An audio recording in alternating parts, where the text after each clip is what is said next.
moi Seigneur, parle-je répandre, envoie-moi,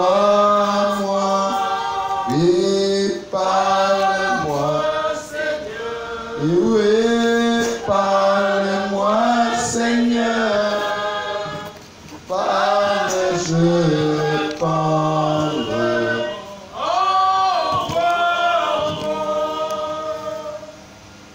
Notre Père grand Dieu, toi le révélateur de la parole vie, toi le donateur de tout don parfait et excellent, toi le Messie, la parole ointe, toi le Saint-Esprit, l'écho de la parole.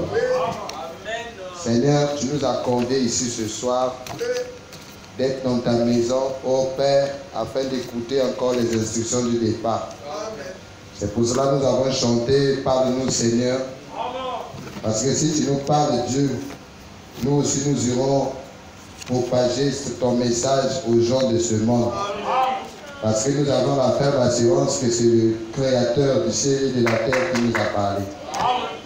Père Céleste, prends la prééminence sur tout esprit qui ne confesse pas ton nom en ce lieu. Et laisse que Père, tous d'un commun accord, nous soyons un en Jésus-Christ. Nous avons une pensée pure pour notre pasteur.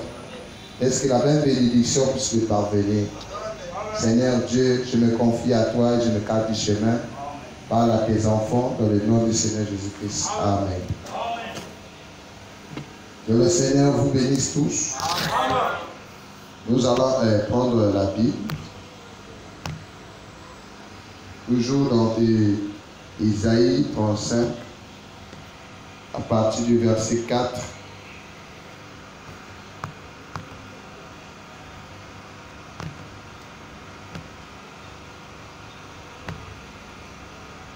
Dites à ceux qui ont le cœur troublé, prenez courage, ne craignez point, voici votre Dieu.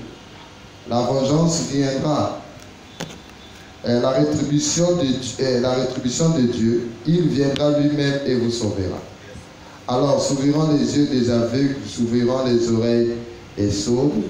Alors le boiteux sautera comme un cerf, et la langue du muet éclatera de joie, car des eaux jailliront dans le désert, et des ruisseaux dans la solitude. Le mirage se changera en étang, et la terre desséchée en source d'eau. Dans le repère qui servait d'Égypte au chacal, croîtront des roseaux et des joncs. Voyez, on parle du mirage au verset 7. C'est le mot qu'on doit souligner dans ce verset. Il y aura là un chemin frayé, une route qu'on appellera la voie sainte. Nul impur n'y passera. Elle sera pour eux ceux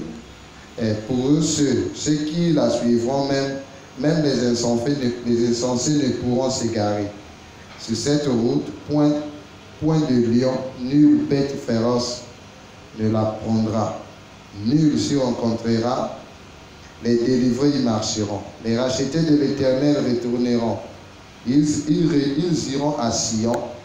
Avec chant de triomphe et une joie éternelle couronnera leur cœur. L'allégresse et la joie s'approcheront. La douleur et les gémissements s'enfuiront. Romains 11, 26.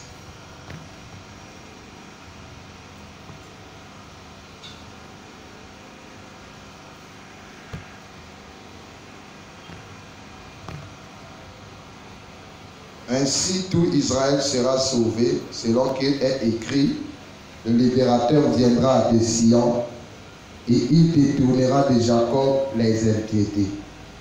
Amen. Que Dieu ajoute la bénédiction à la lecture de sa parole.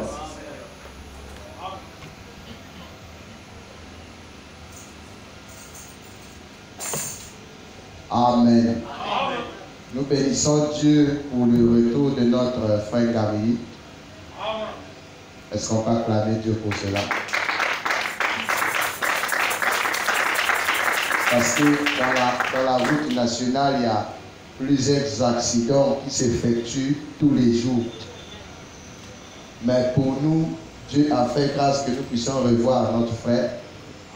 Et nous bénissons Dieu pour la présence de frère Yadi aussi au milieu de nous. Que Dieu le bénisse.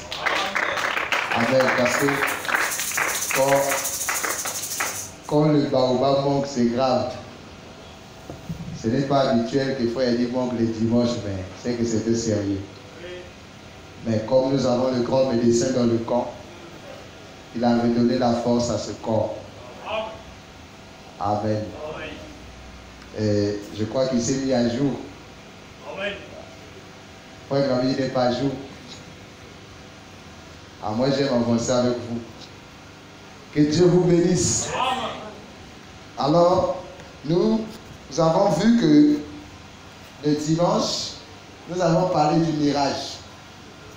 Et nous avons parlé aussi des gènes. C'est là où notre enseignement va faire des dégâts. Les gènes. Amen.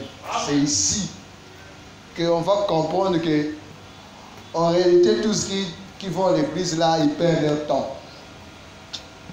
Sans que à moins qu'ils connaissent la réalité ou la vérité. Mais s'ils ne connaissent pas la vérité, ils sont en train de perdre leur temps. Nous avons reçu un frère ici.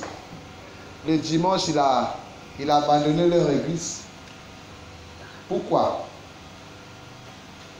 Le dimanche, chez eux là-bas, on a fait toute une séance de prière pour prier pour les gens, afin qu'ils reçoivent le baptême du Saint-Esprit.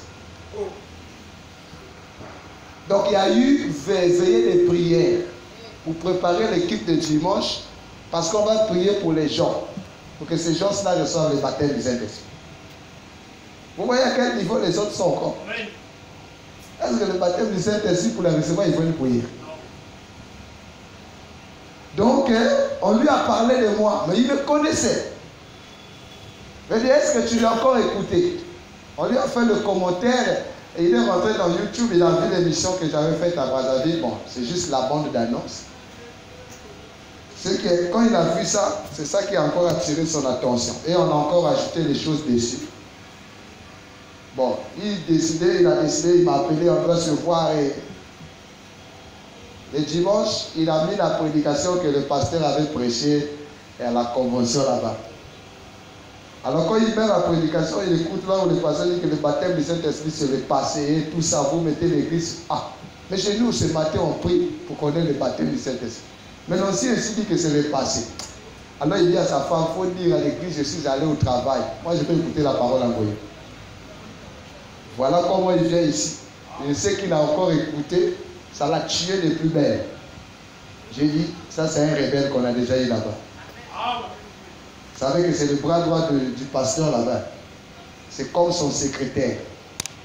Donc quand le pasteur descend du haut de la chaise, c'est lui qui tient les papiers.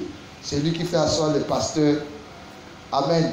Bon, maintenant, si lui commence à venir trahir son pasteur ici, c'est comme le secrétaire frère Baba va trahir le pasteur dans une autre église. C'est que c'est fini, il n'y a plus d'alliance. Donc le pasteur connaît que lui, il était parti travailler. Il a menti, hein. Dieu a créé le mensonge là. Donc il y a des mensonges que Dieu a créés. Il y a des péchés que Dieu a créés, si c'est pour son intérêt. Donc à l'église, avant qu'on ait le dimanche, il était allé travailler. Comment on va faire toute une séance pour que vous recevez le baptême du Saint-Esprit? Donc vous voyez à quel niveau les autres sont. Bon, eux, ils ne connaissent même pas aussi les problèmes des gènes. Quand ils disent la nouvelle naissance, ils ne savent pas c'est quoi. On est né de nouveau, mais comment? Oh non, la parole partielle ne peut pas nous amener à la nouvelle naissance. Tout ça, on va voir ça. Parce qu'on doit parler des choses qu'on connaît. Bon, c'est la parole. Démontre-moi comment c'est partiel. Puisque c'est l'écriture. Est-ce que dans l'écriture, on dit c'est partiel? Tout ça, on va voir ça. C'est là où je dis qu'au niveau des gènes ici, ça va faire des dégâts. Parce que j'ai retrouvé beaucoup de choses dans Frère Branham. Je ne savais pas que Frère Branham avait parlé de ça. Oh, c'est un grand maître. C'est pour ça qu'il n'y a pas un prophète comme lui. Personne ne peut s'égaler à ce type-là. Toutes les expressions que tu vas chercher, Frère Branham a parlé de ça. Il n'y a pas un mot dans le dictionnaire que tu vas cliquer dans le message, si ça concorde, tu vas retrouver, il avait parlé de ça.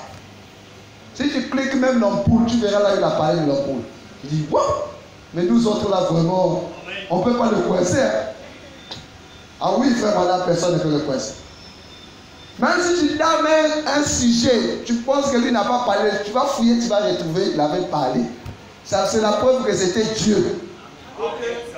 Donc, frère Branham, même ce que je vous prêche là, quand je suis allé chercher ça, j'ai retrouvé. Et pour ça, il dit, il est un frayeur de chemin. Vous qui venez après, suivez son chemin. Rentrez dans la même chose et amenez ça au loin. Mais tu ne peux pas commencer sans rentrer dans frère Branham, ce n'est pas possible. Donc vous voyez que ce que les gens font là, même frère Branham n'a pas fait ça. On va prier pour vous recevoir le baptême du Saint-Esprit. Une ligne de prière. Ils ne sont pas rentrés dans le message. Donc vous voyez que nous ici, hein, moi je lui ai dit, notre église, c'est ma télé de tabernacle. Tant qu'on fait les cultes, offrandes, c'est mon 1750. Mais vous, quand vous faites les offrandes, c'est parfois 60 000, 30 000. J'ai dit, chez nous, Dieu donne la parole facilement. Mais vous, pour que vous ayez même une révélation là, il faut faire des jeûnes. Et même ce que vous appelez révélation pour Dieu, ce n'est pas révélation. Parce que vous n'innovez pas la parole. Vous êtes des champignons qui poussent par-ci, par-là, mais qui ne font pas du bien à l'homme. Parce que Dieu ne peut pas susciter un ministère s'il n'apporte pas quelque chose de nouveau sur ceux qui ont précédé. Amen. David a apporté quelque chose de nouveau pour que à côté de ses frères, c'était la mort de Goliath. Ça, les frères qui étaient sur le terrain ne pouvaient pas. Mais quand lui l'a montré en scène, il a amené un autre langage. On a tué Goliath. C'est notre langage. C'est ça un ministère. Mais comment toi Dieu te suscite et tu viens répéter des choses même que ceux qui t'ont précédé ne font pas. C'est grave. C'est pour autant dire que les frères, là où il y a les anneaux, ils seront détachés. Amen. C'est pour cela, si vous avez l'occasion de parler de la parole à quelqu'un, il faut lui parler de la parole. Ils ne connaissent pas ce que nous connaissons. Certains se disent que toutes les églises sont pareilles. Et ils sont fatigués, ils ont abandonné. Mais le jour qu'ils seront en face de ce que nous croyons ici, vous verrez la réaction de la personne change. Amen. Parce qu'on ne leur prêche pas la parole. Ça, ce n'est pas la parole, c'est qu'on leur prêche là. Amen. Alors, nous avons parlé des gènes, nous avons parlé du mirage, et nous avons parlé, je ne sais pas encore de quoi, mais c'était, je crois, les grandes lignes de la prédication de dimanche. Alors, nous avons dit que le mirage, c'est le reflet de la vraie lumière du soleil. Donc, si le soleil frappe quelque part, il y a un mirage qui se fait voir là-bas. Si vous êtes de loin, vous allez avoir l'impression que c'est de l'eau. Parce que le soleil, qui est Dieu, il produit l'eau, la parole. Donc vous voyez de l'eau, c'est comme si c'est de l'eau, mais ce n'est pas de l'eau. C'est seulement une atmosphère brillante sur la couche du soleil, du sol. Si vous êtes curieux, quand vous avancez, après vous direz, oh, mais il n'y a pas d'eau. Pourquoi? Parce que vous avez vu ça de loin. C'était le décor. Alors, le même mirage se retrouve dans le message. On prêche aux gens un message mirageux. Je ne sais pas comment il faut dire ça. Donc, c'est comme le message. Mais quand tu arrives là-bas, ce n'est pas le message. Donc, quand tu vois ça de loin, c'est la parole. Mais quand tu arrives là, ce n'est pas la parole. Mais tu vois les gens qui sont là, ils se disent que nous sommes dans la parole. Non, c'est un mirage. Ce n'est pas la parole. Parce que dans la parole, il y a trois étapes. Il y a la partie brillante du message, qu'on appelle le surnaturel. Il y a la partie légaliste du message, qu'on appelle la loi. Et il y a la partie vie du message. Amen. Amen. Souvent, dans toutes les églises, on parle de la partie brillante, qui est le surnaturel. C'est ça qui attire les gens, c'est un mirage. Il y a la partie légaliste qui est la loi. Et il y a la partie vie. Or, sur le terrain, tout le monde connaît la partie brillante du message et la partie légaliste du message. C'est pour cela, lorsque le jeune homme riche est allé voir Jésus, Jésus lui a dit, va vivre la partie légaliste du message de Moïse. Il dit, oh, si ce n'est que ça depuis mon jeune âge, je fais ça. C'est ça qu'on appelle le mirage. Regardez maintenant Jésus, dans son ministère. Il savait que toute chose n'était pas encore accomplie. Il savait tout. Donc tout devait s'accomplir après son départ. Parce que sa mission sur terre était d'accomplir écriture après écriture, écriture après écriture. Mais un jour il marchait, il avait soif de la parole. Parce que Jésus aussi voulait communier. Il a vu un figuier qui disait chez nous s'il y a la parole. Donc il a vu le mirage. Ça brillait le figuier. Jésus dit, ah, mais ce n'est pas la saison pour eux de recevoir ce qu'ils témoignent là. Bon, allons d'abord là-bas.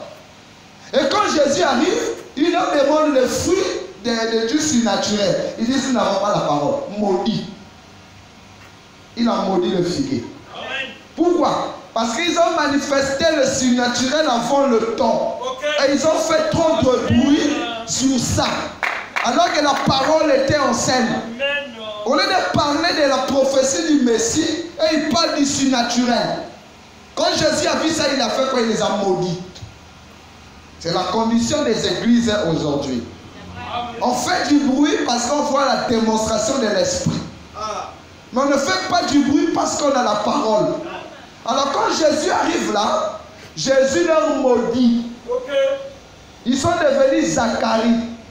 Zacharie ne prêchait que sur la base des signes. Remarquez que Zacharie avait reçu l'ange. Et quand il reçoit l'ange, il n'a pas cru au message de l'ange. Voyez, comme il n'a pas reçu le message, l'ange lui a laissé seulement le surnaturel, qu'on appelle les signes et les prodiges. Mais il n'a pas de message. Remarquez qu'avec les signes et les prodiges, l'enfant ne vivait pas dans Élisabeth. Élisabeth et le prophète n'avaient pas de vie. Mais Zacharie avait le surnaturel. Donc quand Zacharie se retrouve au temple, Zacharie prêche par des signes. Dieu va faire ceci. Nous avons guéri là-bas. Voilà ce que Dieu a fait. Voyez la colonne de feu. Ça, c'est des signes. Ça vous rend sourd. Vous ne pouvez plus parler. Mais vous ne pouvez que dire ce que Dieu a fait. Amen. Mais remarquez, le même ange est allé chez Marie. Marie, c'est une église d'un autre âge. Zacharie, c'est le prophète d'un autre âge. Donc, le même message prêché, c'est Marie. Marie a cru à la parole. C'était quelque chose d'impossible. Pourquoi Dieu a frappé Zacharie? Parce que Zacharie était un prophète qui connaissait la parole. Il savait que Sarah avait conçu à un âge avancé. Il savait que Anne avait eu l'enfant à un âge avancé. Il y avait trop de témoignages qui pouvaient le condamner. C'est pour ça que Dieu le condamne. Toi qui connais la parole, tu ne peux pas croire à ça. Ce n'était pas des choses faciles pour lui de croire. Voyez un bébé pentecôtiste, il croyait que c'est la part du surnaturel. Mais Marie, qui est l'église d'un autre âge, a dit amen à la parole sans chercher à savoir comment ça va se passer. C'est pour ça que Dieu lui dit, tu as trouvé grâce. Marie, tu as trouvé grâce. C'est la condition des églises aujourd'hui. On croit en Dieu quand on voit le surnaturel. Mais on ne croit pas à Dieu quand on voit la parole être prêchée. Donc quand la parole est prêchée, c'est l'homme. Mais quand il y a le surnaturel, c'est Dieu. Dieu ne veut plus de ça. Amen. Ça, c'est les gens. Quand ils voient le surnaturel, ils disent que c'est Dieu. Mais quand c'est la parole, ils disent que c'est l'homme. Parce qu'on connaît ses hauts et ses bas. C'était ça, Zacharie. Tout le monde dira que non, ici, il y a Dieu. Parce qu'on a vu tel signe, tel signe. Même si c'est un enfant, on va le craindre. Parce qu'il a Dieu. Mais s'il vous donne un message, oh Dieu m'a dit ceci, vous n'allez pas croire. Vous allez même douter. Oh, il a rêvé. Il a trop mangé. Mais si c'était le surnaturel, non. Tout le monde se met au garde à vous. Alors que le défi de l'heure, c'est d'amener un mortel à quoi? À un autre mortel. Amen. Le surnaturel attire l'attention des gens, mais la parole n'attire pas l'attention des gens. Est-ce que dans la Bible, n'y a-t-il pas eu une époque où Dieu a envoyé un homme avec un message qui est en dehors de tout système? Il y en a. Mais pourquoi on croit seulement au Dieu du passé? On croit aux événements du passé, mais on ne croit pas aux événements présents. Nous avons vu David, c'était un enfant de 17 ans. Il a tué Goliath. Goliath, c'était une doctrine qui faisait peur aux gens. Et lui, il est venu renverser cette doctrine et a placé la pure parole. Ça, c'est un type. Samuel, c'était un enfant que Dieu a appelé. Ça, c'est un type. Vous voyez les gens qui amènent Jésus, c'était un enfant. Par rapport aux scribes, aux pharisiens, aux docteurs de la loi, aux prêtres, Jésus était un enfant. L'ânon était un animal à côté des pierres et tout. Donc vous voyez qu'il y a des événements dans la Bible qui doivent attirer l'attention des gens du jour que nous vivons. Vous écoutez ça? Maintenant, au lieu de chercher à comprendre Dieu par rapport à ce qui est passé et appliqué au présent, on veut comprendre Dieu sur la base du surnaturel. Frère Branham, c'était un enfant quand il a commencé le ministère. Mais Salomon nous dit ce qui a été, c'est ce qui sera. Dieu ramène seulement ce qui était ancien. Il n'y a pas un événement sur la terre qu'on peut dire voir ceci c'est nouveau. Non. Si on dit que c'est nouveau, c'est faux. Il dit cela a existé dans un siècle passé. Mais c'est un problème de variante seulement. C'est ça qu'on appelle la coïncidence. La coïncidence, c'est le changement de corps. Mais le même événement qui se reproduit dans un autre corps. Jésus est allé sur la montagne pleurer comme David. David a pleuré comme Jésus. Mais quand David a pleuré, ce n'était pas Jésus. Quand Jésus pleure, ce n'est pas David. Mais c'est seulement la coïncidence du même esprit dans deux corps différents. C'est pour cela que lorsque vous voyez votre vie, ça peut avoir la ressemblance avec quelqu'un qui a vécu dans le temps passé. C'est le même esprit qui l'a conduit qui est en toi. Toi, tu n'es pas lui, lui n'est pas toi. Mais comme vous êtes conduit par le même esprit, vous produisez les mêmes œuvres. Parce que frère Madame dit que Dieu retire l'homme et il ne retire pas son esprit. Est-ce que vous écoutez ça? Alors, la base du réveil de Sion, où le réveil de Sion est différent de tous les réveils qui ont existé. Amen. Parce que le réveil de Sion, ici on va comprendre comment on vit avec Dieu. Vous ne pouvez pas parler du réveil de l'épouse si vous ne connaissez pas comment l'épouse vit avec l'époux. Mais vous allez parler de quel réveil? Parce qu'il faut enseigner aux gens comment on vit avec un homme. Comment on vit avec une femme. C'est ça qu'on fait avant le mariage. Comment on vit avec un homme. Qu'est-ce qu'il faut faire, qu'est-ce qu'il ne faut pas faire. Si ça se comporter ainsi, voilà comment tu dois te comporter. C'est ça qu'on enseigne à l'épouse. Avant le mariage. Mais vous parlez du mariage. Où est l'enseignement? Et qui doit enseigner l'épouse? Mais c'est l'époux. C'est l'époux qui doit enseigner l'épouse pendant la période de fréquentation. Pour que le jour qu'on va se retrouver dans le foyer, il n'y a pas un caractère qui sera nouveau. C'est en ce moment-là qu'on va parler du vrai réveil. Parce que le mariage, c'est se compléter. Là où tu es faible, je suis fort. Là où tu es fort, je suis faible. C'est ça le mariage. Mais on va parler du réveil de l'épouse sans connaître comment on vit avec Dieu. Connaître comment on vit avec Dieu n'est pas la lecture des citations. Ce n'est pas comme ça que tu dois connaître comment on vit avec Dieu. Parce que les citations, ce n'est pas l'intimité.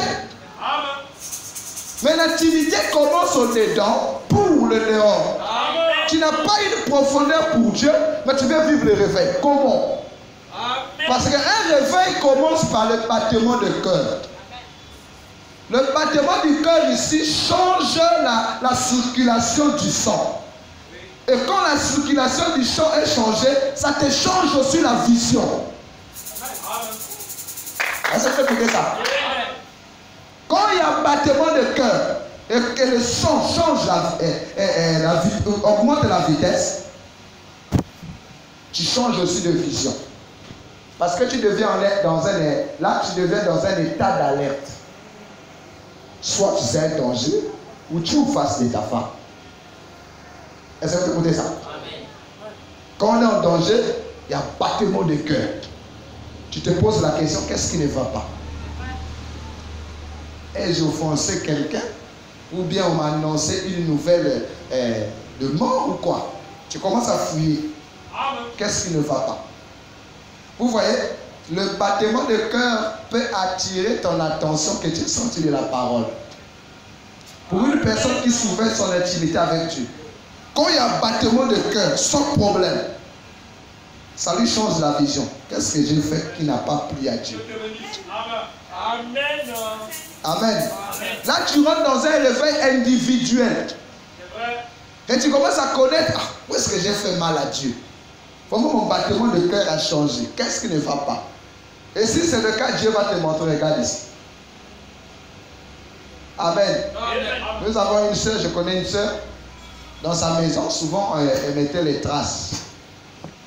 Traces TV. Ceux qui ont canal connaissent ça. Alors, on met les chansons des Américains, les rap et tout ça.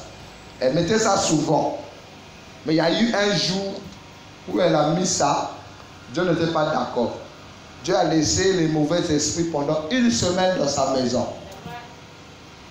Mauvais esprits comme ça, réels. Elle savait quoi faire. Heureusement pour elle, Dieu venait la dire que tu as ouvert une porte. Quelle est la porte? Trace. Ah! La chaîne là! Il dit oui, c'est ça la porte. Je ne veux plus voir ça.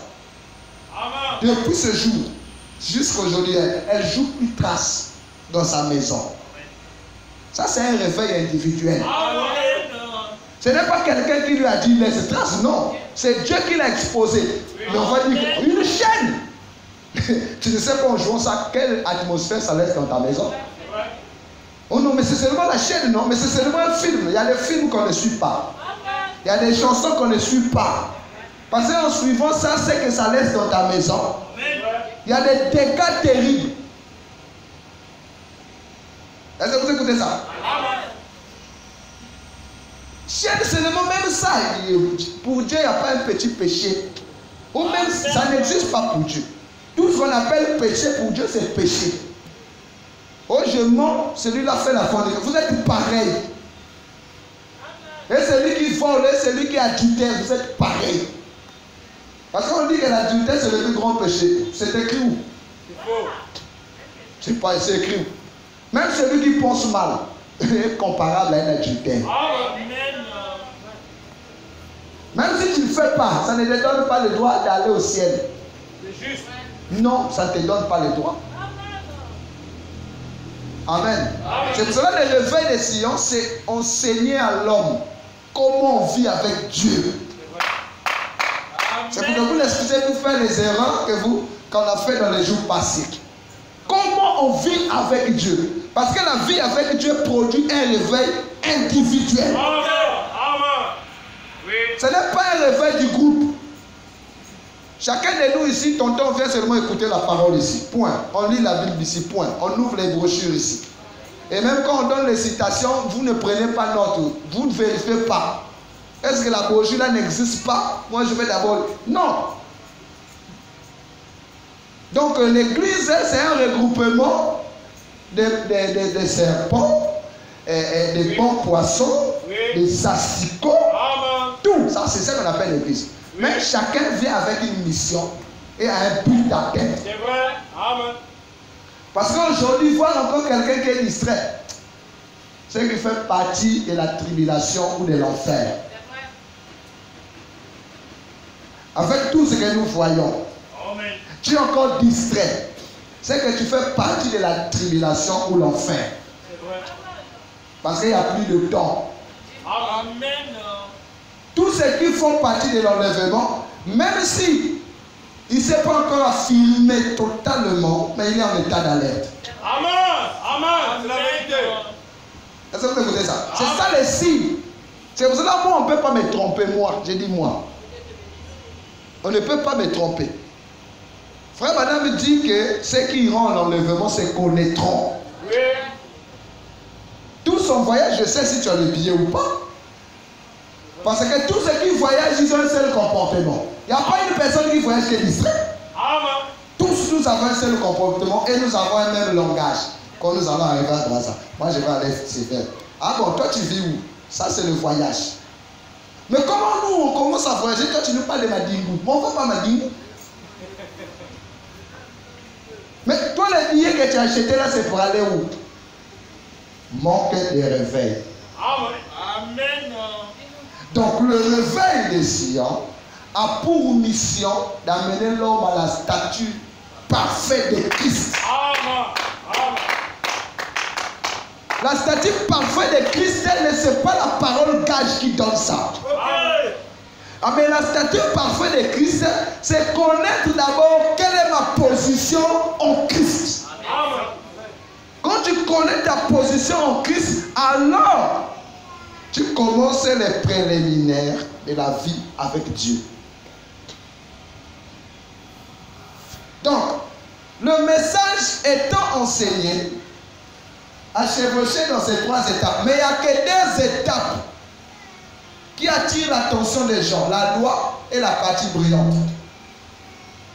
Mais la vie du message, ce n'est pas prêché. C'est vrai, le béni. Vous écoutez ça? Amen. La vie du message n'est pas prêchée. Mais on nous prêche le côté légaliste du message et la partie brillante du message. Partout où vous irez, vous verrez que c'est les 2 étapes. C'est vrai. Mais il faut la partie vie. S'il n'y a pas la partie vie, pas dans l'événement. Mais c'est prêché où? Qui peut entrer là? Frère Madame dit que Dieu ne peut pas descendre à votre niveau. Mais c'est à vous de monter au niveau de Dieu. Amen. Alors, ceux qui doivent monter dans le niveau de Dieu, il dit ça dans les réalités de Dieu infaillible. C'est des gens qui sont préparés à entrer dans cette dimension. Parce que c'est la dimension la plus rapide qui n'existe pas dans le temps. Vous entrez là pour prendre le message vie. Amen. Lorsque vous prenez le message vie, c'est pour descendre avec et prêcher à l'église. C'est ça qui fait c'est que vous soyez l'expiation pour le peuple. Amen. Parce que ne peut entrer là qu'un homme qui est mort. Parce que tu ne peux pas rentrer là avec ce corps. Jean, quand il est entré là pour écrire l'Apocalypse, Jean était mort. Ok. Jean ne vivait plus. C'est quand il redescend pour écrire, c'est là où le souffle revient. Mais Jean mourait. Tu ne peux pas entrer dans la présence de Dieu et tu vis. Parce que pour entrer dans la présence de Dieu, Dieu te sacrifie pour un groupe de gens. C'est pour cela que frère Madame dit que l'anneau était un petit porteur de fardeau. Amen. Vous écoutez ça? Je vais aller pas à pas afin que tous nous comprenions. L'anneau était un petit porteur de fardeau. Pourquoi? Il a eu le privilège de rentrer dans la dimension à laquelle était Jésus. Et lorsqu'il est entré là-bas, ce n'est que lui qui pouvait amener Jésus au milieu du peuple. Pierre n'avait pas la capacité d'entrer là. Oh, les capacités là sont innées. Et ça entre en scène quand ton temps arrive. Ok. C'est pour ça que tous tels que nous avons ici n'avons pas les mêmes capacités. Aujourd'hui, tu peux te négliger. Mais quand ton temps arrivera, tu seras surpris de voir ce que tu manifestes. Oh, moi j'étais comme ça. Mais oui, tu l'es. Amen. C'est la parole que tu écoutes qui initie, qui intrigue ça à se manifester. Amen. Maintenant, voyez le surnaturel dans le monde du message. Le surnaturel, c'est un attribut de Dieu. Mais ce n'est pas l'absolu pour nous afin d'aller au ciel. Nous avons besoin du surnaturel. Mais ce n'est pas notre insistance. Parce que notre insistance, c'est la parole faite chair. Alors il faut parler de la parole faite chair, devenir la parole faite chair. Ok. Amen. Le surnaturel guérit la chair. Ça ne guérit pas l'âme. Amen. Ça n'enlève pas le péché. Ça te guérit seulement, tu es guéri. Mais tu es encore pécheur. Amen. ça ne t'enlève pas les faiblesses. Donc après avoir été guéri, tu peux encore mourir de la même maladie. Donc le surnaturel est un miracle temporaire. Amen. Lazare a été ressuscité, mais Lazare est encore mort. Mais où est la grandeur de la résurrection? Si c'était une résurrection spirituelle, Lazare ne mourrait plus. Mais comme c'était la résurrection de la chair, tu es poussière, tu retourneras dans la terre. C'est ça la loi de Dieu, ne change pas. Amen. Regardez, là où je partais me faire masser en Paka, là-bas ils ont le surnaturel. Et moi j'appelle ça le vrai surnaturel. Pas ce qu'on voit dans le message. Je vais vous dire le pourquoi. Là-bas, si tu es sorcier, quand tu vas, on détecte que tu es sorcier. Ils ne vont pas te dire la sorcellerie est mauvaise. Non.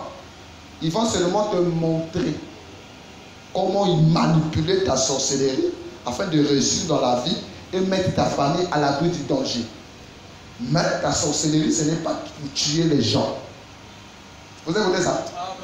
Et quand tu viens avec ta sorcellerie, lui il dit que moi je suis le patron ici, je gère tout. Moi j'ai pour mission, par exemple, recevoir les gens et les guérir. Mais pour ce qui concerne les problèmes des entreprises, c'est toi qui as ces capacités-là, moi j'ai pas ça. Ça c'est chez le diable. Hein? Il te dit, toi tu as les capacités de donner les gens le travail. Mais moi, ce n'est pas mon devoir. Moi, je suis que votre père. Toi, tu as la capacité, avec ta sorcellerie, de masser quelqu'un et la personne retrouve la guérison. Donc, il vous partage les tâches. Ce n'est pas lui qui vous donne ça, mais ces capacités-là sont en vous. Maintenant, il te montre comment utiliser ça. Ce n'est pas lui qui te donne ça. Amen. Prenons par exemple, pour celui qui veut travailler à Élie. Lui, il va te dire, tu veux travailler à Élie, il va voir un tel. Pas moi. Il dit, lui, il a les capacités de te faire travailler à Élie. Et ce que lui fait, lui, il ne peut pas faire ça.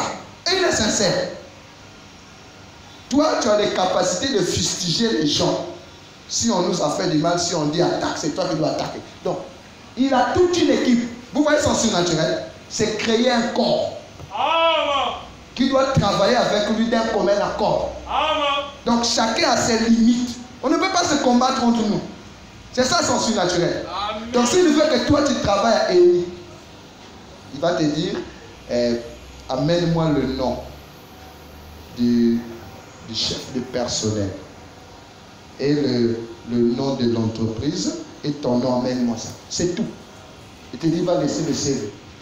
Mon frère, 4 jours, on va t'appeler. J'ai dit, comment tu fais? Il dit, oh, c'est simple. Toutes les nuits, le chef du personnel va te rêver. Donc, c'est lui qui prend ton visage et ton nom, il va apparaître dans le sommeil du chef du personnel. Il faut m'embaucher. Demain il se réveille, il dort encore. Il faut m'embaucher. Vous voyez là, c'est naturel.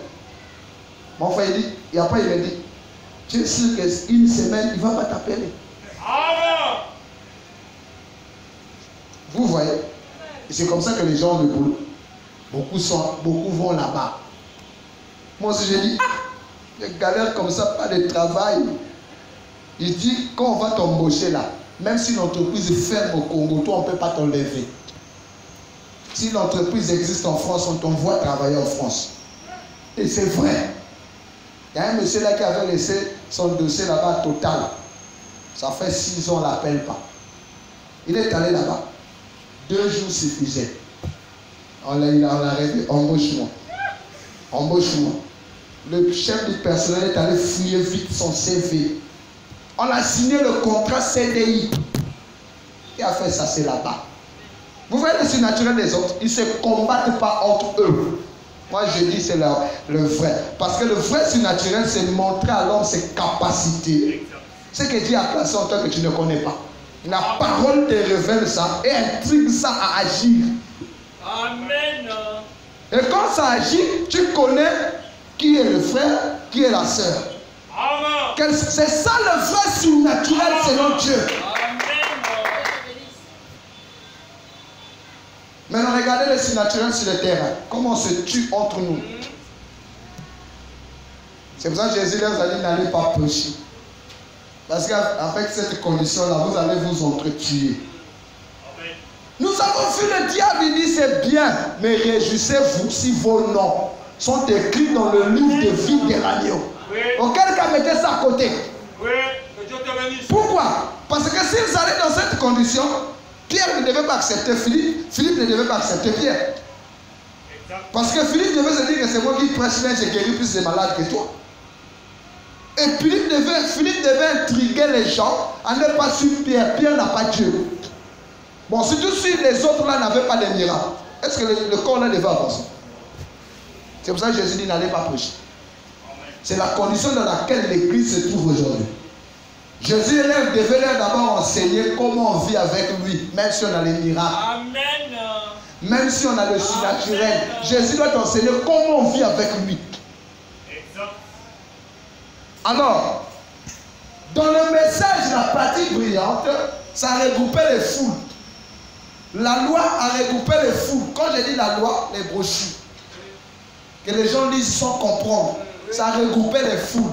Nous sommes dans le message. Nous sommes les croyants du message. Quel est le message? Oh, le message de Branham. Non, vous ne croyez pas le message de Branham.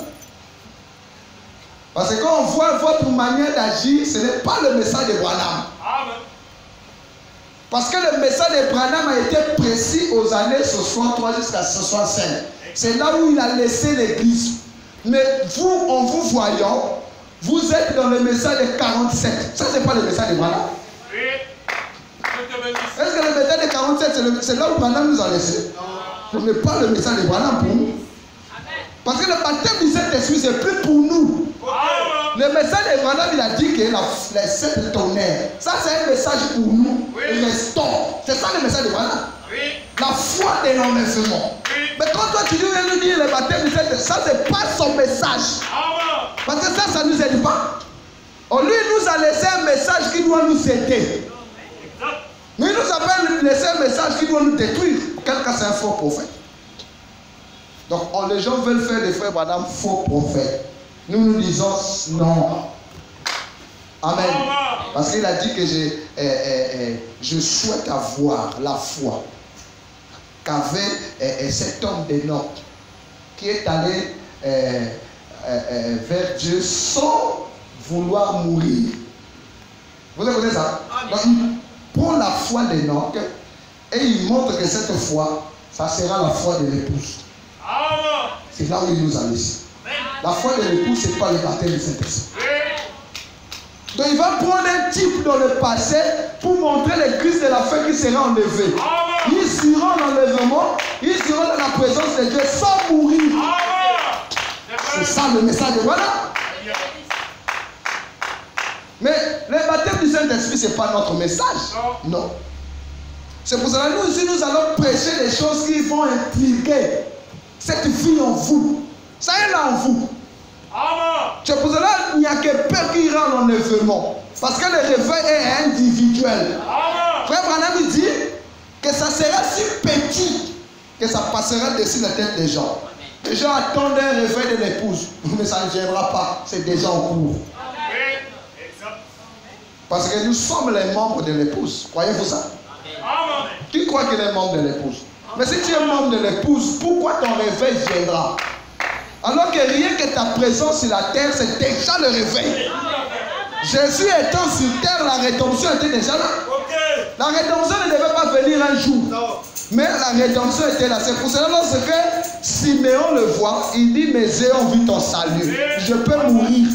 Parce que même attendre la croix là, c'est trop. Pourquoi il doit aller mourir à la croix? Moi, je l'ai déjà reconnu avant la croix. Je peux mourir. Tous mes péchés sont pardonnés. Et c'était juste. La marée de Madeleine n'a pas attendu la croix. Amen. Parce que dans le réveil de Sion, c'est Dieu lui-même. Parce qu'il a dit qu'il viendra lui-même et vous sauvera. Il ne vient pas avec ces deux choses. Non. Il laisse à côté. Il prend ça. Avec ça, il ne peut pas condamner l'homme. Avec la vie, Dieu ne peut pas condamner l'homme. Regardez la femme subie en fragment de lit. Quand elle est venue vers Jésus, Jésus avait la possibilité de la condamner. Parce que c'était écrit. Mais même quand lui il a la possibilité de te condamner par rapport à la sémence qui est en toi, il dit non, c'est vrai qu'elle a fait. Donc elle doit toujours chercher quelque chose pour te justifier. C'est vrai qu'il a fait, mais toi tu n'as jamais fait. Auras-tu le courage de taper? Tu n'auras pas. C'est ce réveil-là qui amène l'équilibre de la parole. On se sent libre de vivre le message. Parce que tu connais qui t'a appelé, où est-ce qu'il t'a pris. Nous avons dit que le plus important, ce n'est pas ce que tu as fait ou ce que tu fais. Mais le plus important, c'est le rôle que tu dois jouer pour lui. C'est ça que lui voit. Donc s'il voit que toi, tu joueras un grand rôle, peu importe le niveau de tes péchés, ça ne compte pas pour lui. Sinon, Dieu n'appellerait pas Paul. Et il ne donnait pas à Paul plus de sagesse que Pierre. Paul ne méritait pas ça, mais c'est le rôle que Paul devait jouer qui a fait la différence avec le reste des apôtres. Est-ce que vous écoutez ça? Alors, étant des fils et des filles de Dieu, nous sommes nés dans un corps de chair. Le corps de chair ici, ce n'est pas le fils de Dieu. Mais le corps de chair ici est fait à l'image du fils de Dieu. Amen. C'est pour cela que votre théophanie a le visage de celui-là. Oui. Le bandit là. Ça veut dire que c'est un bandit. Amen. La théophanie a son visage. C'est pour ça que lorsque nous allons mourir, on va se reconnaître. Donc Dieu a façonné ton corps là à l'image de ta théophanie. Ok. Ce n'est pas la théophanie qui est façonnée à l'image de ce corps-ci. Non. Ce corps-ci est façonné à l'image de la théophanie. C'est pour cela qu'il est plus jeune que celui-là. Oui. Quand tu quittes le corps, je saurai que ça c'est frère Gilles, ça c'est frère Yannick. On se reconnaîtra. Tu n'auras pas un autre visage, c'est le même visage. Mais dans ce corps théophanique, il y a quelque chose de plus qui s'ajoute, qu'on appelle la sémence. Or, la sémence, c'est les gènes de Dieu. Yeah. Amen. La sémence, c'est les gènes de Dieu. Dans la sémence d'un fils de la GN, ou dans la théophanie d'un fils de la GN, il n'y a pas les gènes de Dieu. Amen. Parce que Lucifer n'a pas les gènes. Amen. Non, Lucifer n'a pas de gènes. Parce qu'il ne peut pas produire. Celui qui a produit, c'est le serpent. Mais lui, il est entré dans le spermatozoïde du serpent et a perpétué ça. Lui-même, il n'a pas ça. S'il était ça, donc il est un Dieu créateur. Or, le seul qui a les gènes, c'est Dieu. Et Dieu a donné ses gènes à ses enfants. Amen. Donc, tel que Dieu est, c'est tel que vous êtes. Amen. Par la relation des gènes. Amen. Amen. Les gènes en vous, qui est ce qu'on appelle le corps théophanique. Et ce corps théophanique vient entrer dans les 16 éléments ici, qui vient de notre Père. Et quand ce corps théophanique entre, en lui il a la sémence. C'est la théophanie qui est souillée par rapport au sang des parents, mais pas la sémence. Amen. Vous écoutez ça? Quand la théophanie est souillée, lui, il ne peut plus manifester le comportement de Dieu. Parce que votre nature est diabolique. Alors, qu'est-ce qui s'est passé dans l'Éden? Dans l'Éden, le serpent avait des gènes. Mais ces gènes étaient parfaits. Ce n'était pas corrompu. Adam avait des gènes, Ève avait les gènes d'Adam. C'est ça qui fait que Adam appelle Ève os de mes os, chair de ma chair. Parce qu'elle s'est comportée comme Adam. C'est ça qui fait qu'ils sont appelés épouses d'Adam. Donc on ne peut pas être appelé épouse si on n'a pas le comportement de Dieu. Donc vous voyez quand les gens disent réveil de l'épouse, c'est des menteurs. Amen. Parce que tu ne peux pas être appelé épouse si tu n'as pas le comportement de l'époux. Si l'époux aime rire, vous verrez son épouse aussi aimera faire des plaisanteries. Pourquoi? C'est la même nature. Amen. Mais comment toi tu parles le revers de l'épouse, on retrouve en toi la nature de Satan. Dieu te bénisse. Donc on fait que mentir les gens. C'est le retour du revers de Caïn dans l'Éden. Parce que Caïn a menti Ève. A perverti la parole. Alors dans les gènes du serpent, c'était parfait parce que c'était une création de Dieu. Maintenant, quand Lucifer est précipité au ciel, Lucifer a cherché comment rentrer dans la race humaine. Or, pour rentrer dans la race humaine, il faut l'hémoglobine sang, qu'on appelle le spermatozoïde. Mais qui a ça? Adam a ça, mais Adam ne peut pas accepter ça. Adam ne peut pas accepter ça. Qu'est-ce qu'il faut faire? Il vient par le serpent. Et quand le serpent va vers Ève, le serpent n'est pas fautif des natures de Caïn. Ou le serpent n'est pas responsable des natures de Caïn. Non. Le serpent n'est pas responsable. Mais celui qui est responsable, c'est la vie qui est entrée dans le spermatozoïde de Caïn et qui a formé, dans le spermatozoïde du serpent, qui a formé Caïn. C'est la vie qui est entrée là. Ce n'est pas le serpent. C'est pour cela qu'on dit la sémence du serpent. Mais la vie, c'est la vie de Lucifer. Amen. Par les gènes. Il est entré par les gènes. La sémence, c'est la sémence du serpent. Mais la vie, c'est la vie de Lucifer. C'est comme on va prendre la sémence, je ne sais pas, d'un animal, on met dans le sein d'une femme. On va dire que la sémence dans la femme. Mais la vie qui sort de cette sémence, c'est la vie animale. Amen. Donc l'homme n'est pas appelé animal par rapport à la forme physique. Mais l'homme est appelé animal par rapport aux gènes. Parce que les gènes nous ont amenés à nous comporter comme des animaux. Vous écoutez ça? Maintenant les gènes d'Adam étaient parfaits, étaient purs. C'est pour ça que quand Adam va vers Ève, ça produit Abel. Abel, c'est automatiquement un fils de Dieu. Parce que la vie qui passe par les gènes d'Adam, c'est la vie de Dieu. Amen. Mais la vie qui passe par les gènes du serpent, c'est la vie de Lucifer. Or, la vie de Lucifer est caractérisée par l'orgueil, l'impolitesse, le complexe, la jalousie, la haine. Tout ça, c'est le patrimoine de Lucifer. Le serpent n'avait pas ça. Il ne connaît pas ça. Mais c'est Caïn qui a été le premier à manifester la vie de Lucifer. Donc, Lucifer et Caïn est la parole faite chair pour Lucifer. Donc, depuis le commencement, Lucifer avait déjà la parole faite chair. Mais Dieu non. C'est pour cela que le surnaturel ne peut pas aujourd'hui.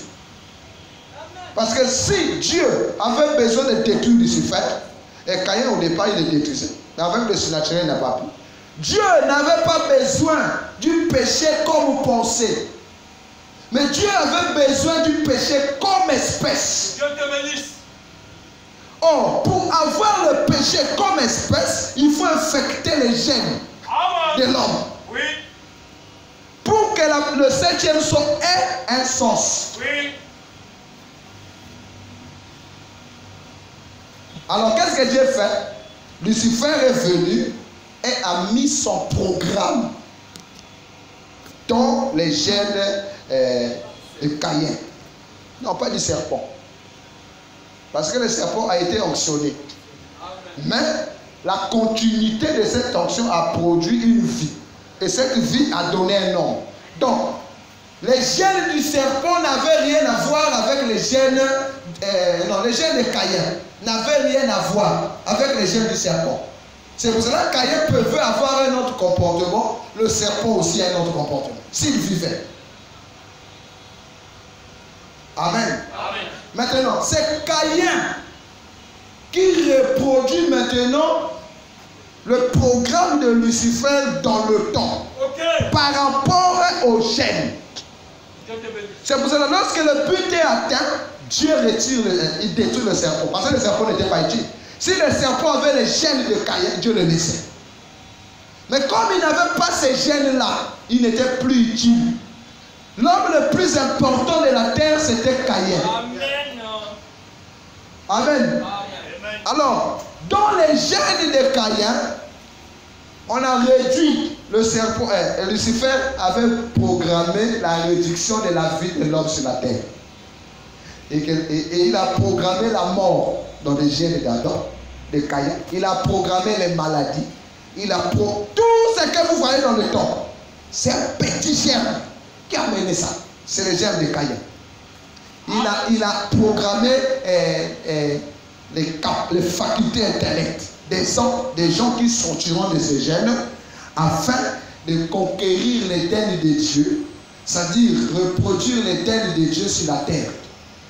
Donc tout a été programmé dans Caïn. Donc Caïn était le corps-parole pour Lucifer, au travers laquelle tous les attributs se sont manifestés dans le temps. Amen. Je vous ai dit, je vais aller pas à pas. C'est pour que nous puissions comprendre. Quand vous êtes rebelle à la parole, quand vous ne voulez pas faire ce que Dieu vous dit, d'où ça vient? Et cela montre simplement qui vous êtes. Si Caïn a commencé à dire si je l'ai gardé de mon frère, c'est que le programme impolitesse a été installé dans les gènes. Amen. Caïn, où est ton frère? Suis-je l'ai gardé de mon frère? Quelle réponse? Donc ils ont des réponses aiguës. C'est un programme dans les gènes. Amen. Comment Caïn a su qu'il faut fabriquer les lances pour tuer les oiseaux? Oh, même les oiseaux se disaient, mais ça c'est qui? Nous on était habitués avec Adam, on pouvait causer, mais celui-là, il commence à nous jeter les pierres. Oui. Oh, même le serpent ne faisait pas ça. Vraiment. Mais c'est le premier qui a commencé à faire ça, c'est Caïn. C'est qu'il y a un autre programme qui est rentré dans les temps. Donc le premier meurtre a eu lieu sur la base de la jalousie. Si son père, Lucifer, a été précipité au ciel, c'est sur la base de la jalousie. Lui aussi, il hérite ça. Amen. Donc, dans le programme de Lucifer, il a perpétué sa vie de génération en génération par le moyen des gènes. Frère Madame dit qu'à chaque âge ou à chaque époque de la vie, à chaque génération, Dieu ajoute une partie du livre qui n'avait pas encore été prêché. Il ajoute. Amen. Donc si Dieu ajoute une partie du livre, c'est que le serpent aussi, qui est Lucifer, perpétue le péché par le moyen des gènes. C'est pour ça que vous voyez que génération après génération, le péché ne fait que s'accroître. Or, la mort de Jésus à la croix n'a pas réglé ce problème-là. Amen. C'est ça qui fait que l'homme continue toujours à pécher. Jésus est mort en dehors de l'homme. C'est une histoire. C'est une histoire. Croyez-vous ça? Amen. Frère Madame dit les gens adorent un Jésus qui était mort il y a 1900, je ne sais pas combien des années. C'est un démon. Amen. Amen. Si vous avez, quand vous priez, vous avez cette image-là dans votre tête, vous êtes idolâtre. Vous adorez le diable. Amen. Mais le Jésus que vous adorez, où il est en vous-même. Amen. Amen. Amen. Quand vous priez, ne faites pas des représentations. Oui, la tête dit non. Même pas les visage de frère Branham. Priez, croyez que celui à qui j'adresse la prière est en moi et il va exaucer. C'est ça qu'on appelle la foi. Alors, la mission de l'homme sur la terre ne fait qu'avancer. Génération après génération, les gènes sont en train de produire. C'est pourquoi ils sont là. On voit des innovations, des gens intelligents. C'est la franc-maçonnerie, les loges sont nées sur la base des gènes. Tous les programmes étaient là. Et l'homme ne doit pas croire en Dieu. C'est là aussi. Quand on dit l'incrédulité, mais l'incrédulité c'est les gènes. Non, fumer c'est pas le péché, mais le péché c'est l'incrédulité. Oh, mais moi je suis incrédule comment? Quand je vois dans mon cœur là, je ne suis pas incrédule. Mais quand on dit je suis incrédule, c'est quoi? C'est les gènes. Parce que dans les gènes, il n'y a pas la vie de Dieu. Les gènes sont en opposition à tout ce qui est divin. Même si tu vois les surnaturels maintenant, là, quand tu rentres, tu vas douter. C'est ça qui t'amène à raisonner. Est-ce que ce qu'on a dit là, c'est Dieu? Est-ce que c'est les gènes? Pourquoi? C'est la programmation de la vie satanique de génération en génération pour vous empêcher de rencontrer Dieu. C'est pour cela, étant dans cette condition, l'homme ne peut pas connaître ce qu'il est. Mais il voit seulement ce que les autres font. Et il voit seulement les œuvres de Dieu au dehors. Non, chez nous, il y a ceci, mais toi-même. C'est pour ça que vous avez dit beaucoup de prédicateurs ils vont en enfer. Même si ils prêchent comment.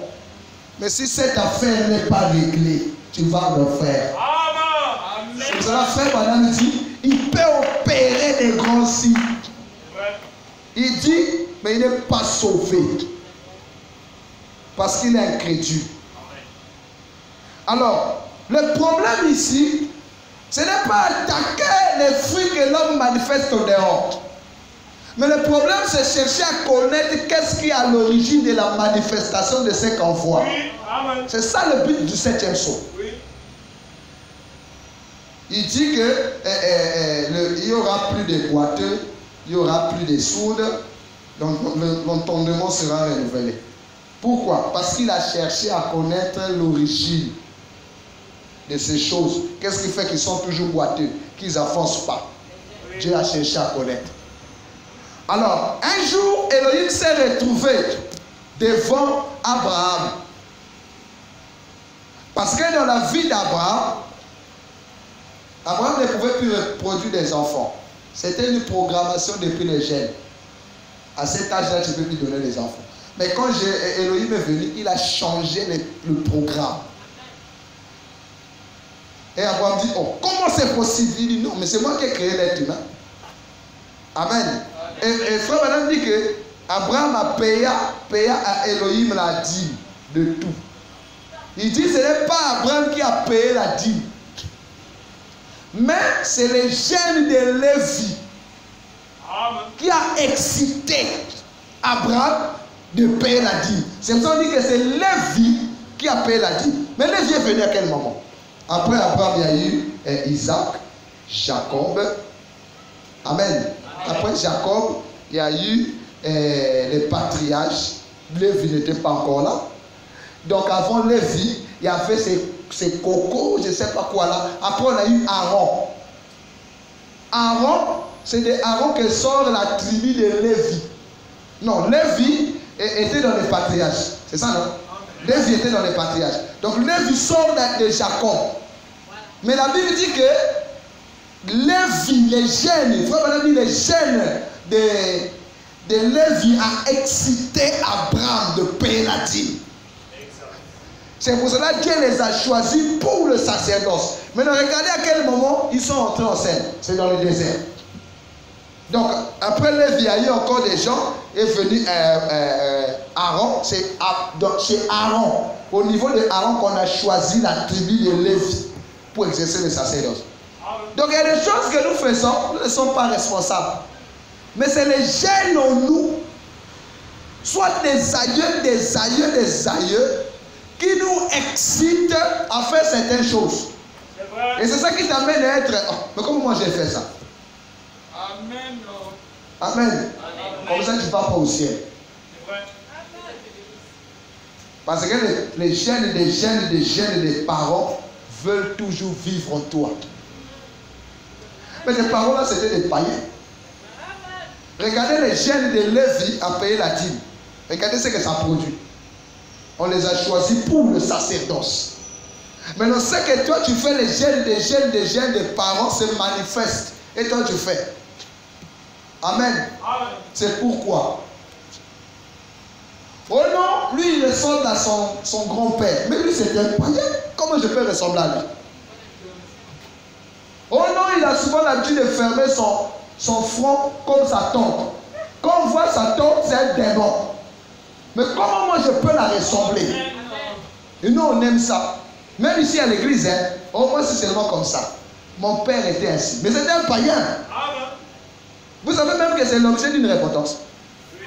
Non, prends tout à la légère. Tu ne dois qu'avoir le comportement de Dieu. Mais comment tu as le comportement des parents? C'est que ça ne va pas encore. Ça doit être le petit-fils du petit-fils du petit-fils qui sortira de toi, qui t'excite à vivre la parole.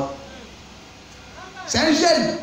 Tonton, quand tu vis la parole, là, ce n'est pas toi. Mais c'est un gène des gènes qui t'excite à vivre la parole. Et tu te sens bien de la parole. Donc c'est ton petit-fils là qui t'a aidé à vivre la parole afin que tu sois agréable à Dieu. Mais si ce n'est que toi, non. C'est pour cela qu'enfanter un fils de Dieu dans la famille, c'est une grâce. Amen. Est-ce que vous dites ça? Alors, dans les gènes ici, il y a tous les programmes de l'ennemi. Il y a aussi les gènes de Dieu. Il y a tout le programme de Dieu. Ici, c'est Satan. Donc, dans un homme, il y a deux réveils. C'est pour ça que Frère Branham dit que le réveil produit les jumeaux. Les jumeaux, c'est les deux vies qui veulent s'installer dans la terre promise. Parce que vous savez que les gènes, c'est la terre promise. Israël, la terre promise, c'était Canaan. Mais chez nous, c'est les gènes.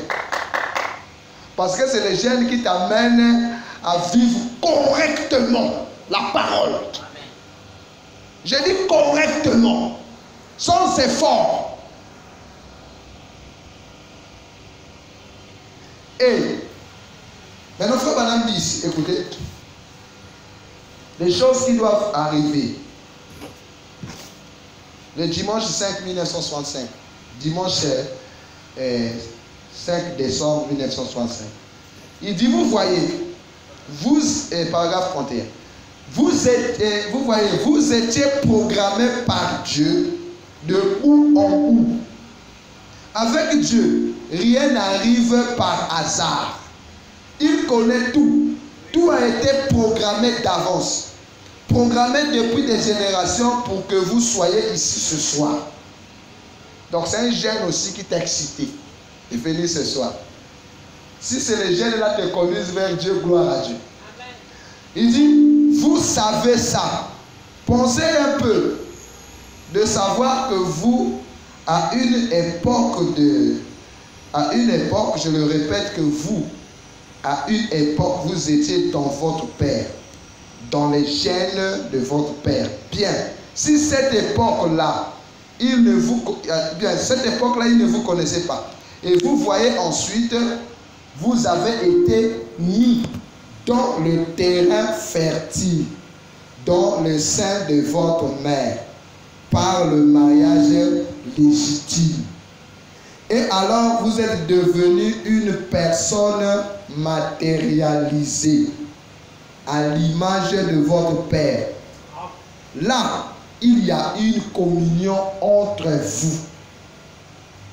Or, la seule façon pour vous d'être un fils ou une fille de Dieu, en effet, il faut que vous soyez, et il faut que vous ayez la vie éternelle. Et il n'y a qu'une seule forme de vie éternelle, c'est la vie de Dieu. Une seule forme de vie éternelle, c'est Dieu. Donc, pour être un fils de Dieu, il faut que vous ayez été en lui depuis toujours. Le gène de votre vie. De votre vie spirituelle ce soir. Étant en Dieu, le Père avant même qu'il y ait une molécule, voyez, et vous n'êtes rien d'autre que la manifestation du gène de vie qui était en Dieu. Réalisez une fois, réalisez un fils, réalisez en un fils de Dieu. Alors, vous êtes manifesté une fois que sa parole est venue en vous pour éclairer cet âge. On s'arrête d'abord là. Est-ce que vous êtes en train de comprendre ça? Quand on dit la nouvelle naissance, on va bien expliquer le détachement. Parce que cet enseignement, c'est la continuité de la nouvelle tendance. Là, on va encore entrer profondément. Ici, vous êtes venus dans le monde en tant que fils de Dieu ou fille de Dieu. Et vous avez les gènes de Dieu. Donc, dans les gènes de Dieu, il y a tout le programme. C'est ça qu'il dit, il vous a programmé. Donc, Dieu ne fait rien sans programme. Donc, vous voyez que les gens qui disent que frère madame, c'est un faux prophète, ils sont malades. Parce que Dieu ne fait rien sans programme. Comment Dieu va vous envoyer la parole sans un prophète? Parce que le prophète, c'est la terre fertile qui enfonce les semences de Dieu. Si lui n'était pas venu, on ne pouvait pas se réunir. Donc vous voyez qu'il y a les gènes de Dieu en vous. Mais ces gènes-là venant en vous, il n'agit pas premièrement, non. Parce que vous êtes double. Donc il y a deux gènes. Il y a les gènes de Dieu et il y a les gènes de Caïn. Alors, lui étant supérieur ou la divinité en vous, il vient sous la forme de la vie. Alors, remarquez que Dieu dit à Elohim, à Abraham, qu'à l'époque de la vie,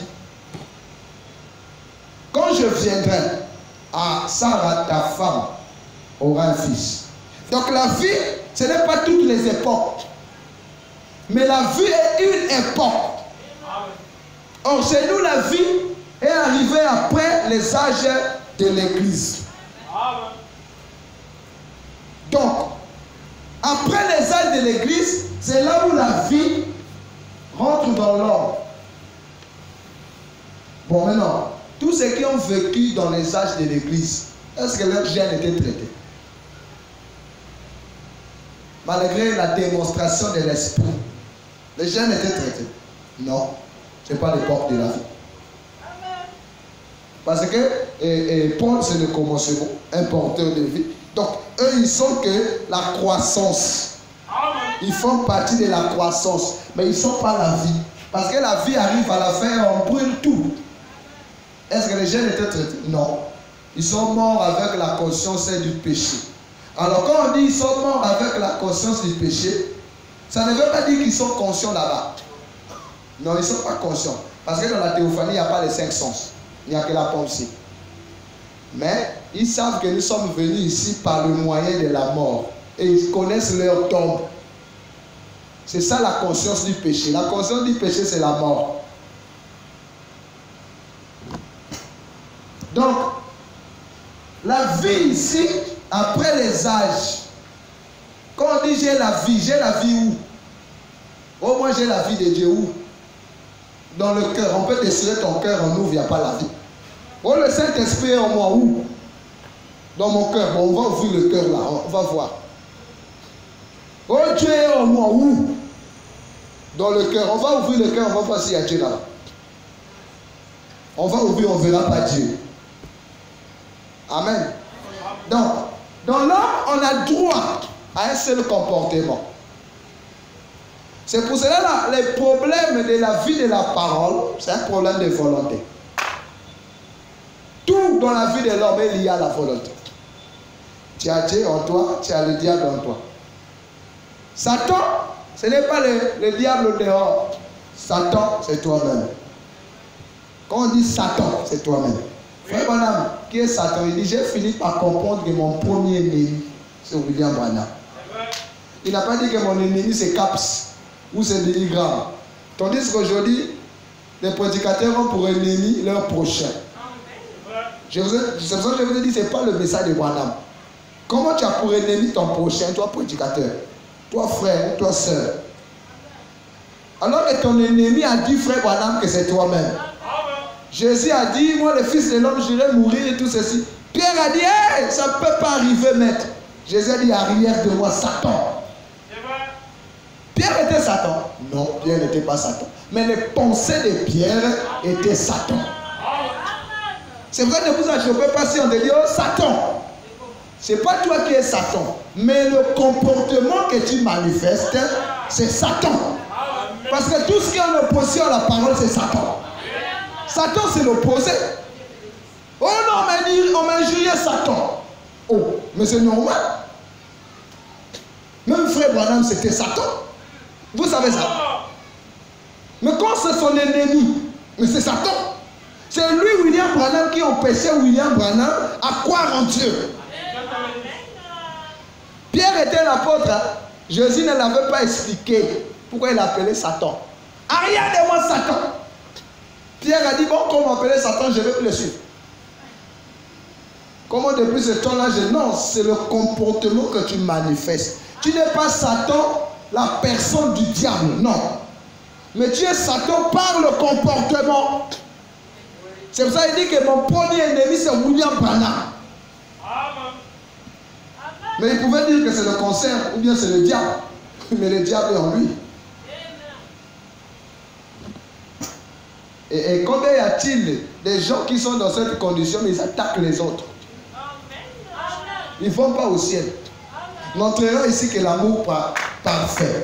Or, l'amour parfait, c'est aimer ton prochain comme toi-même. C'est ça que Jésus a dit. Tu aimeras ton. Ce n'est qu'un le plus grand commandement.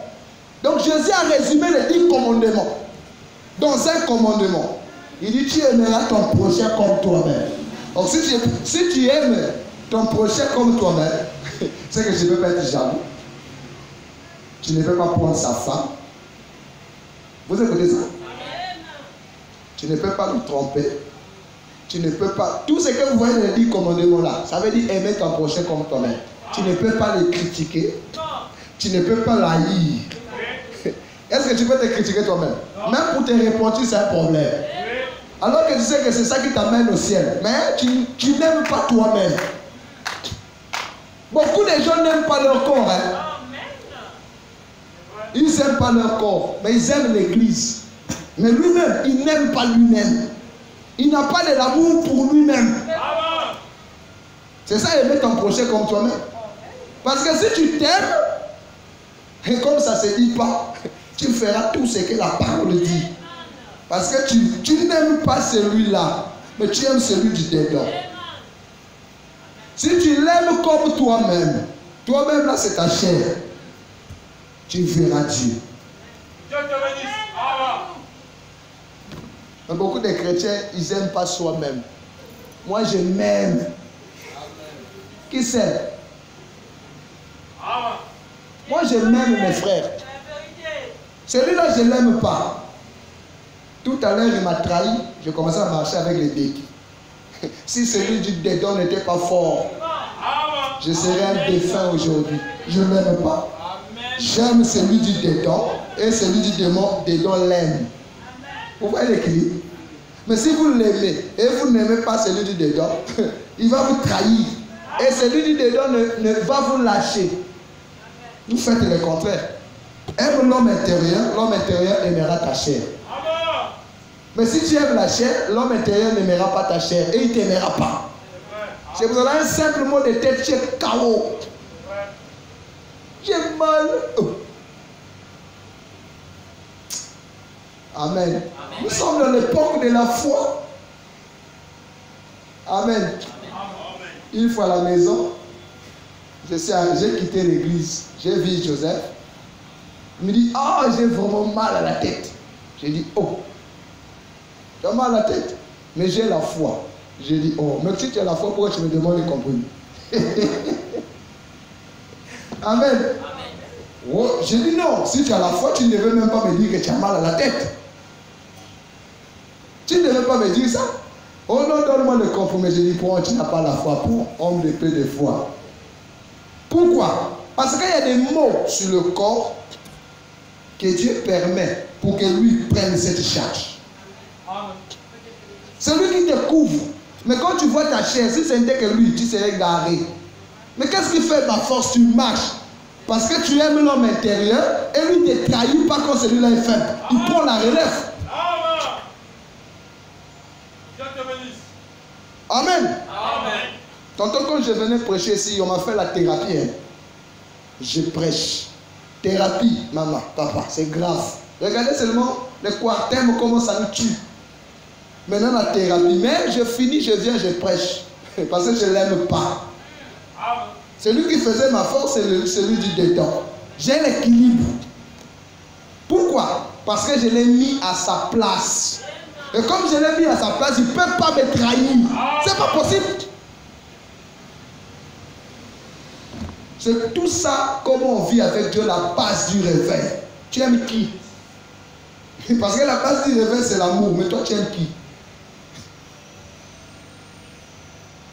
Si nous sommes une église obéissante à la parole,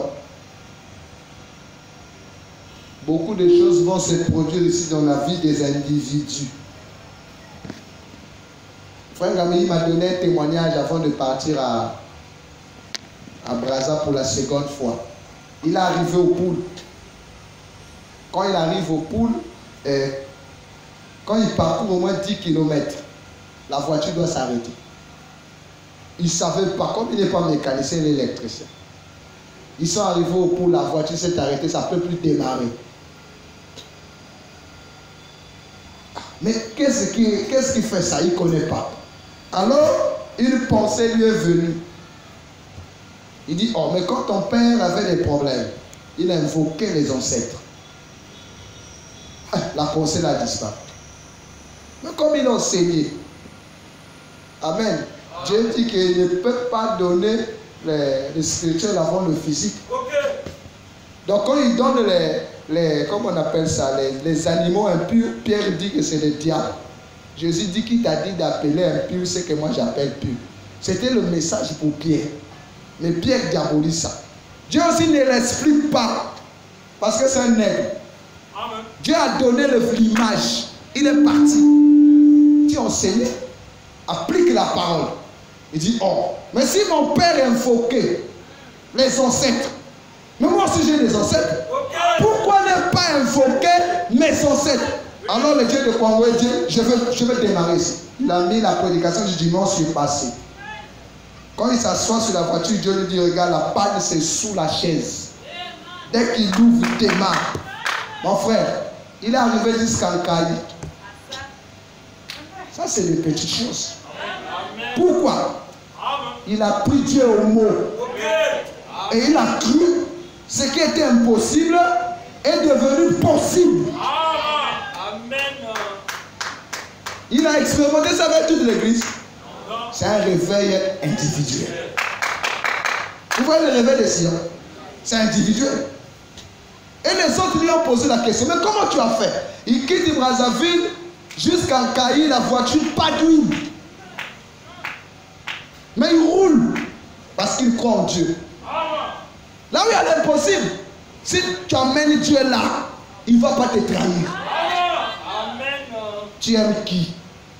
Dieu ou l'église? Si tu aimes Dieu, tu aimeras la vie de Dieu en toi se manifester. Mais si tu aimes l'église, tu aimeras ta chair. Parce que ta chair, c'est l'église locale. Pour faire quelque chose, on doit lui dire. Mais l'homme intérieur, non. Vous voyez, je ne suis même pas rentré.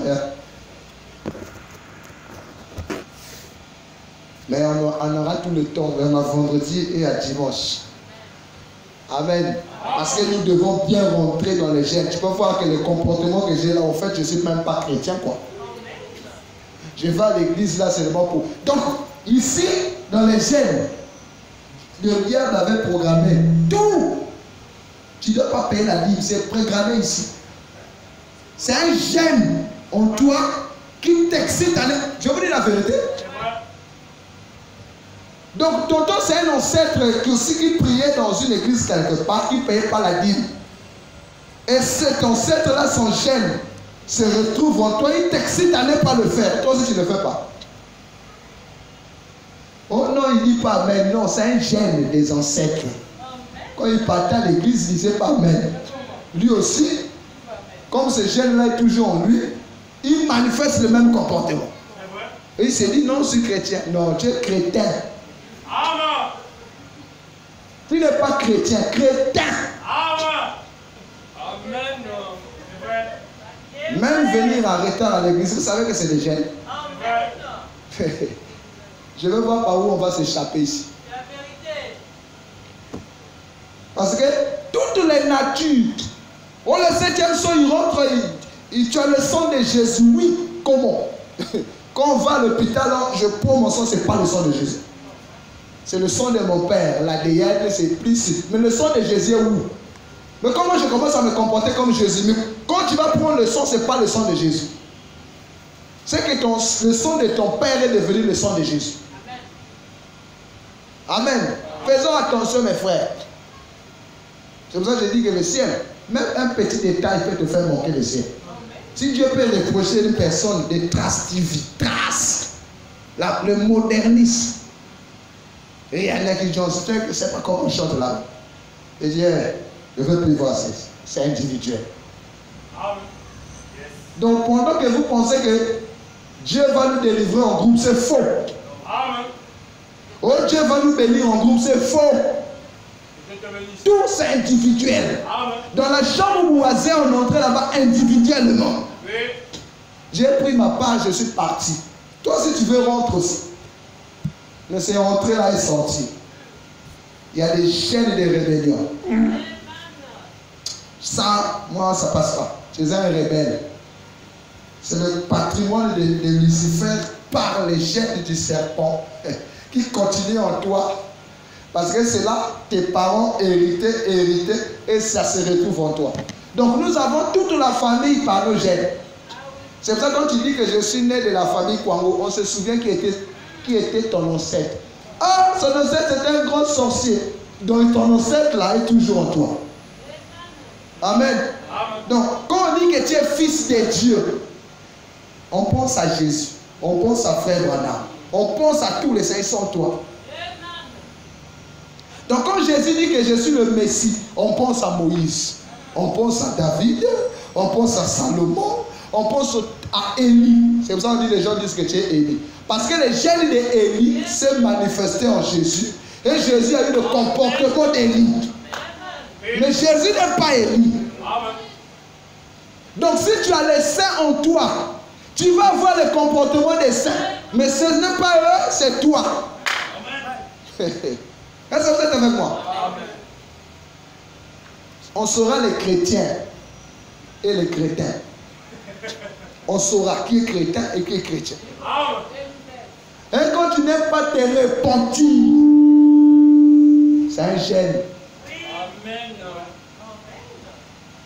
Est-ce que vous êtes avec moi? C'est un gène. Tu aimes tout remettre à demain. C'est que dans ta famille, il y avait aussi quelqu'un qui était beaucoup fatigué. Ah, demain je veux faire, je suis fatigué. Ah, demain je veux. Même dans les choses de Dieu, ah, demain, tu vas rester sur la base d'un gène. Que le Seigneur vous bénisse.